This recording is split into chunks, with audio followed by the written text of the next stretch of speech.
to Wales versus France. It finishes 23-27. Wow, what a cracking game. Hi, I'm Paul, the guy behind DrivingMaul, and to go through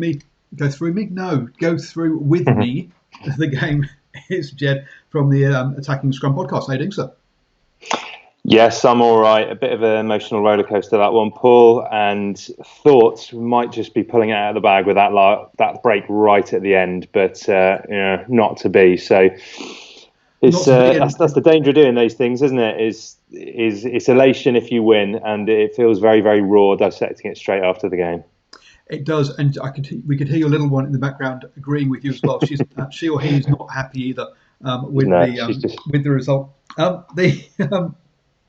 But early on, Wales did the right thing. They controlled territory, got themselves an early penalty, got themselves an early score, and it looked like they were going about the game the right kind of way. Yeah, I think so. I think the tactics were probably right. There's just a fair amount of, I think, a lack of, what's the word I'm looking for?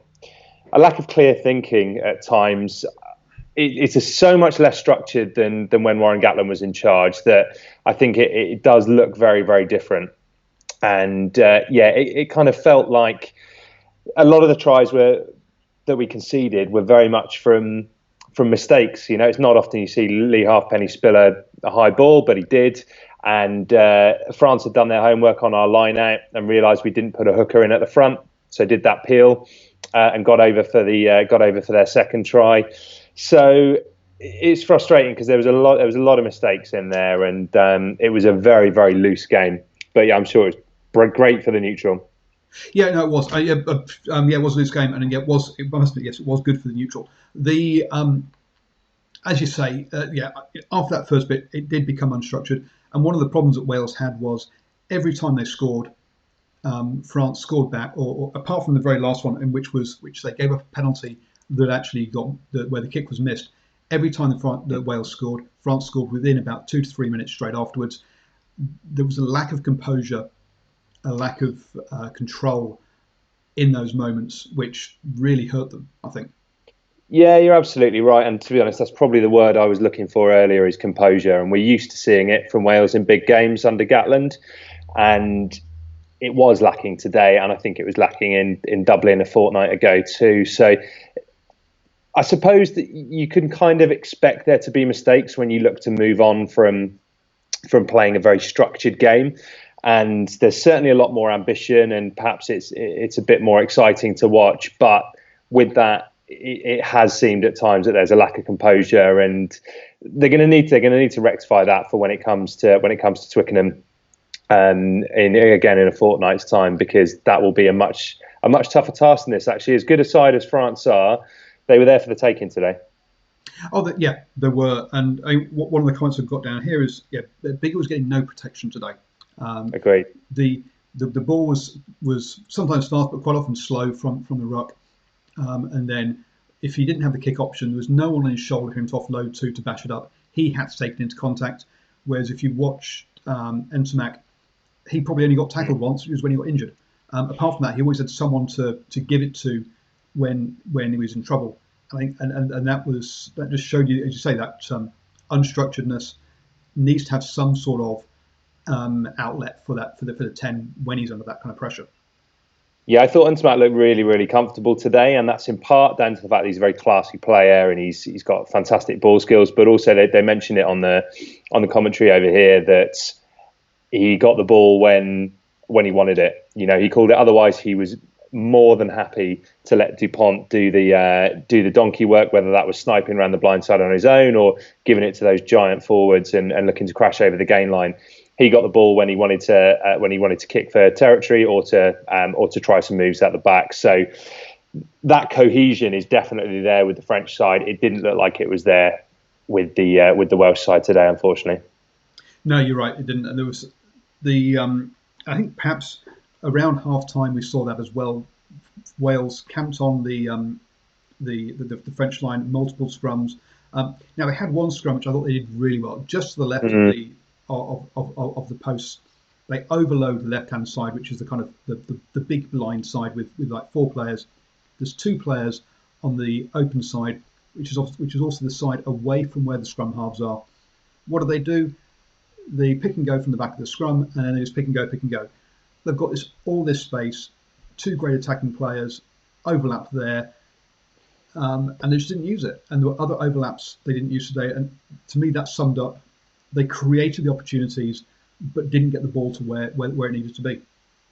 Yeah, I agree. I think I know exactly the scrum you're talking about, and I think with the second one, I would definitely have been looking again. I would have looked to have Toby pick the ball up, but it would be pick it up, get it out to Gareth Davis, and or trying a set piece move for all the kind of the flack that Rob Howley got in his time in charge when he was in charge of the Wales backs. One thing he did do very well is have some nice strike moves off set plays. We saw that in the past against England in a very similar position in 2017, and they peeled off the back. I think it was Moriarty playing 8 that day, and went in under the post with Liam Williams. And that, I think, was the time to be pulling a set piece move out the bag. And you're right, it ended up getting into pick and go. And you felt that was a massive momentum shift. If we don't score now, having taken the gamble, we're going to regret it at the end of the game. And so it turned out. Yeah, I mean, they had another scrum after that, and then where they didn't engineer the same opportunities. And you say it broke down.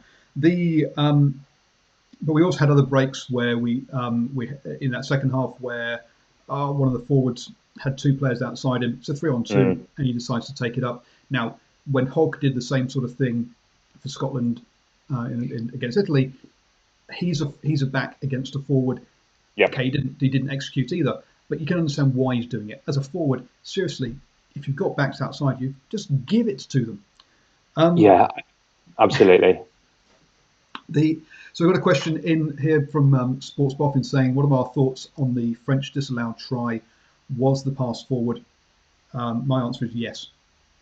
I often look at these in real time, and I think sometimes your gut reaction just feels right. And I looked at that and shouted forward. I think it was. I know I'm probably going to be slightly biased on this, but I'd like to think I'd be fairly objective. That one did look forward to me. I think they probably could well have had a bit of a gripe about Dan Biggar's try as well. I've seen those not given, but likewise, I think Willemse was a little bit lucky to get away with his tackle on Ken Owens, which again I've seen them interpreted as deliberate knock-ons. So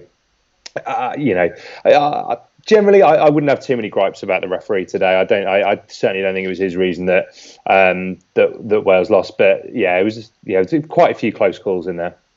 Yeah, there was, yes. So France had that try to slow, as you say, Wales. Now there are people calling for penalty try and yellow card. To my mind, when you're looking at that player who's doing the tackling, his head's up here, so he's looking away from where the ball is, and his arm's coming in. Now people are saying it's not a natural way to tackle. Maybe he's making sure he gets the ball as well. But yeah, to call it a deliberate knockdown when the guy's looking away from the ball, I think would have been harsh. So for me, yeah, knock on, absolutely. It's tricky. I've definitely seen those given, Paul, and over here on the commentary, Paul O'Connell said he knew what he was doing. And I think he probably did know what he's doing. But to be fair, from my perspective, it's no gripes. If you know what you're doing and you get away with it, then fair play to you. Now, talking about you mentioned, I think you guys are very good at being not impartial, but being balanced. And I think that's all we ask. That's all I ask for from commentators is balance. And on the world feed, I think we had Shanklin and a couple of times he was like, that's a definite yellow card and penalty. Yeah. Like, no, it's not. From what I've seen on comments on Twitter, JD on the BBC feed was similar. Guys, you're not helping the commentators aren't helping the whole noise on social media around referees by being this one-eyed at times. A bit more balance, I think, would be nice from the commentators and the media. Yeah, I agree. I think it's a great position to be asked to go into the commentary box. I think it is a privilege, and obviously these guys have got much more insight than the likes of me because they play the game at a high level. However, it's important to remember you're not there to be a cheerleader, and I can understand why Jonathan Davis is probably driving people a bit mad, and he has become a bit of a cheerleader at times, and that's frustrating, because I think when you see sports broadcasting done to its best, you have balance, and I think that's really all you can ever ask from. But I can imagine it might have been quite one-eyed at your end as well, with Shanklin in the box. I don't ask for impartiality. One of the reasons I wear certain jerseys is to let people know where I'm coming from, because I'm not going to be impartial, but I hopefully try to be balanced. The Wales did get. I mean, there was a harsh one on 62 minutes where it looked like the player got out of the way, and then the French scrum half knocked the ball against his own player's leg and knocked it on. But again, the referee is having to make split decisions in real time, split second. There's going to be the odd one who goes either way. Wales got unlucky with that one, you have to. But I don't think we can. I don't think that decided the game, as you say. It was around that poor decision making. Yeah. Josh Adams, though, in that first half, showed us some lovely feet dancing down the line, didn't he? He's a special player. He's a magnificent player, and what's really encouraging about Josh Adams, I think, is he's a player. His story is pretty well told. He's kind of let go by the Scarlets because he wasn't deemed to be first team quality, and at that point in time, he probably wasn't. But gone away, worked really hard at his game, and you can tell he works his socks off every single day in training and every time he gets out on the pitch, and he's just getting better and better and better, and he's a natural finisher. He looks very comfortable in defence, and he's playing the rugby of his life, so I hope that it continues in this vein, really. I guess another point we should probably talk about is George North going off with a head knock. Really sad to see him get head knocked again, but I'm glad he went straight off and didn't come back on. The player who replaced him, Nicol, he's taking a lot of flack at the moment, but he's a very different player. He's someone who is very active and gets involved more, rather than that sort of out-and-out winger piece. Do you think he does a lot of work that just doesn't get seen? I think McNichol is the kind of player that Wayne Pivac really likes. He's a footballer. He's got blistering pace, and he can make something happen out of nothing. That said, that step up from club level to international is absolutely huge, and he had a tough time against Italy in the first game. Was a number of missed tackles in that second half, and didn't necessarily have a particularly outstanding game against Ireland. So I think he is finding that adjustment hard at the moment. There's no doubt he's a wonderful footballer. The question marks are all around his defence, and I've always much preferred him on the wing than at fullback, because I think it takes away a bit of that pressure of dealing with the aerial bombardment, which I don't think is his strength. Make no mistake, when he's got a bit of space, or he takes the ball at first receiver, he can do some nice stuff. But I think he's in that process of finding his feet at international level. Talking about a player who is finding his feet well, Tompkins. Not a great game last weekend, but he's bounced back and had a really good game today. Yeah, I said after the Italy game that it was perhaps the best debut I'd ever seen by a player in a Wales shirt, which says something, because he was only on the pitch for 50 odd minutes that day, but he was amazing against Italy. He had a very tough game against Ireland, and I felt today was a bit of both. I think you saw some of that attacking brilliance that he's able to bring.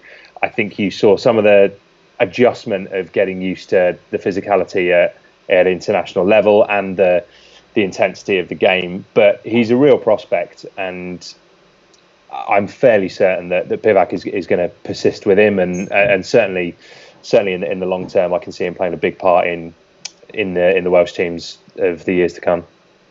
So a quick chat about some of the French players. Vakatawa has had a lot of plaudits about his attacking play, but defensively, he put in a big and work rate this today. He put in a good game.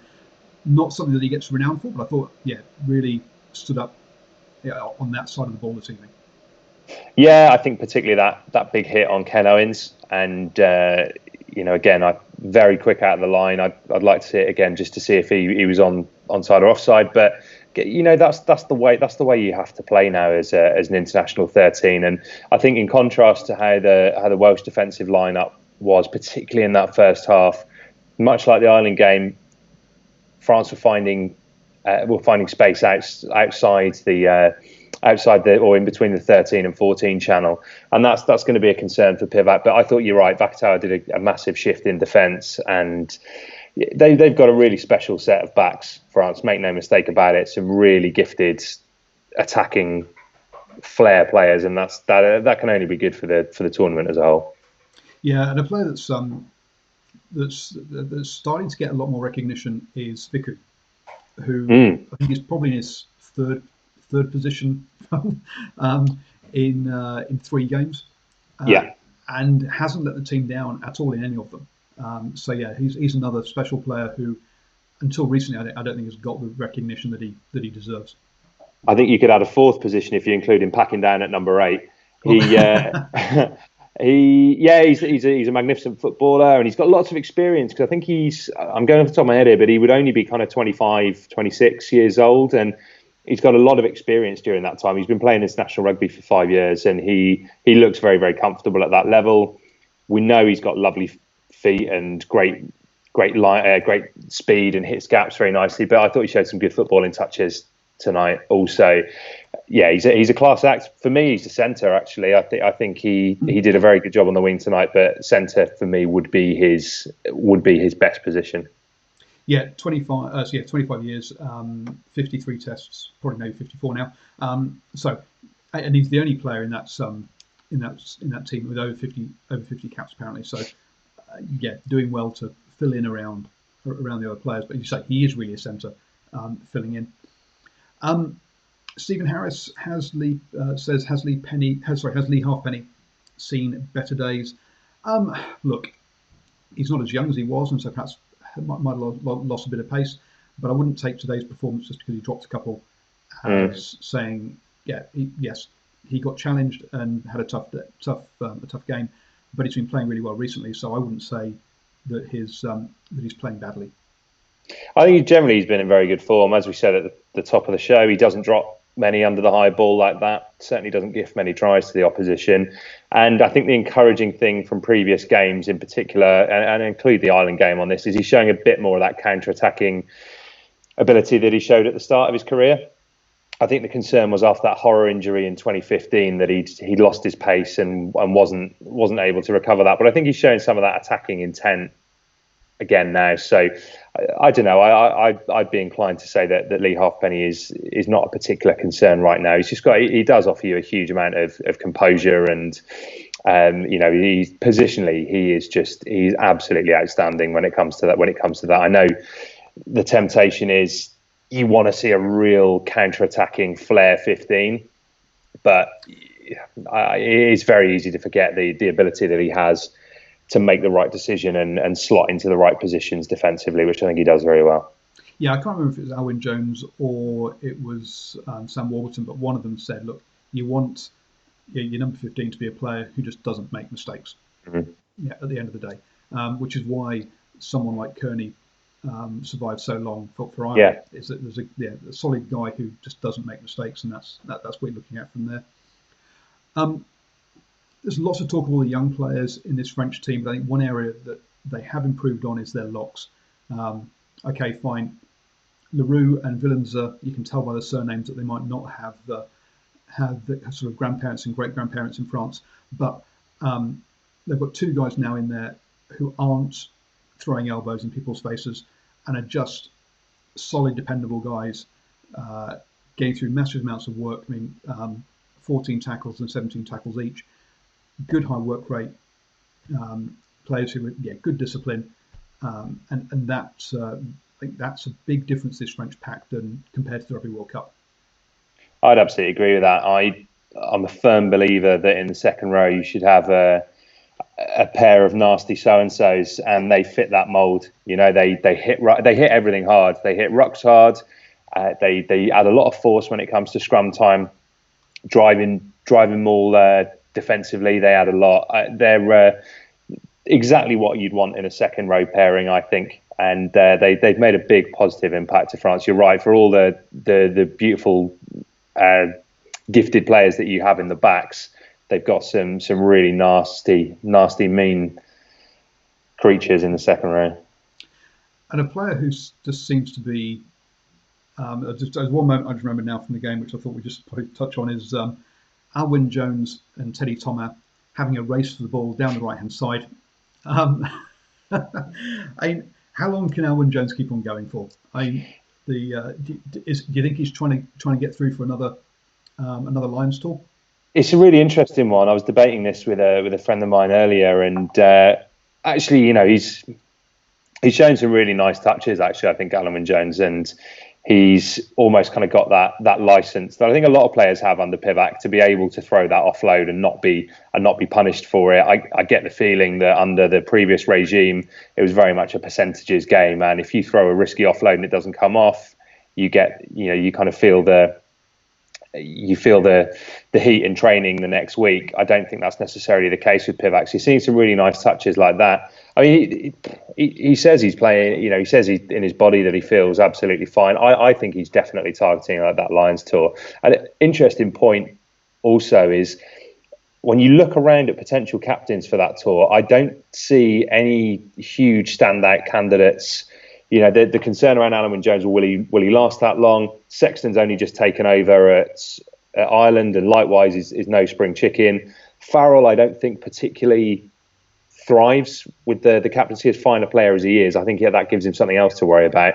And then Stuart Hogg, likewise, very new to that role, and I would be very surprised if he were to end up Lions tour captain. So interesting subplots starting to develop some 18 months out from the tour itself.